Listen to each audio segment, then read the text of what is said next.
এবং আমরা মনে করি গণপরিষদ নির্বাচন ছাড়া আর কোনো সমাধান এখন পর্যন্ত কিন্তু আমরা দেখতে পাই না। যে জুলাই সংস্কারের আইনি ভিত্তি, যার সাথে সবাই জুলাই সনদের যারা সবাই ঐক্যমত হয়েছে যে এটার আইনি ভিত্তি দরকার, গণপরিষদ ছাড়া আর কোনো বিকল্প কিন্তু আমরা পাইনি, যেটা সবাই গ্রহণ করতেছে। ঐক্যমত্য কমিশন একটা প্রস্তাবনা দিয়েছে শেষ মিটিংয়ে, আমরা সেটা নিয়ে বিচার বিশ্লেষণ করছি। ফলে এখন পর্যন্ত আমরা ধরে নিচ্ছি যেহেতু গণপরিষদ ছাড়া আর কোনো বিকল্প নেই, ফলে গণপরিষদ এবং আইনসভা এই দুইটা নির্বাচনই আমাদের একসাথে প্রস্তুতি নিতে হবে। এনসিপি হারিয়ে যাচ্ছে না, এনসিপি দ্বিগুণ গতিতে তার কার্যক্রম চালাচ্ছে। আমাদের বাংলাদেশে পদযাত্রার পরে আমাদের একটা কথা ছিল, সেই সময় জুলাই মাসের পরে আমরা আসলে প্রবাসে আমাদের সফরগুলো করবো, আমরা কিন্তু সেই সফরগুলো করে যাচ্ছি।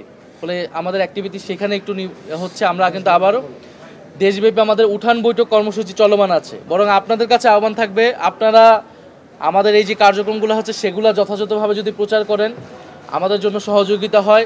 যেহেতু আমাদের পক্ষে কোনো কর্পোরেট প্রতিষ্ঠান নাই, আমাদের পক্ষে কোনো এজেন্সি নাই, কোনো ডিপ স্টেট নাই, আপনারা যারা সাংবাদিকরা রয়েছেন, যারা জনগণের পক্ষে তথ্য প্রচার করেন, তারাই আমাদের শেষ ভরসা। দ্বিতীয়ত নিবন্ধনের বিষয়টিও আমাদেরকে জানানো হয়েছে, আমরা নিবন্ধন পেতে যাচ্ছি। প্রতীকের বিষয়ে আমাদেরকে কিছু বলা হয় নাই। আমরা যখন কথা বলেছি তারা কোনো আইনি যুক্তি দিতে পারে নাই যে কেন শাপলা প্রতীক দেওয়া যাবে না। ফলে আমরা আশা রাখছি যে শাপলা প্রতীক আমরা পাবো।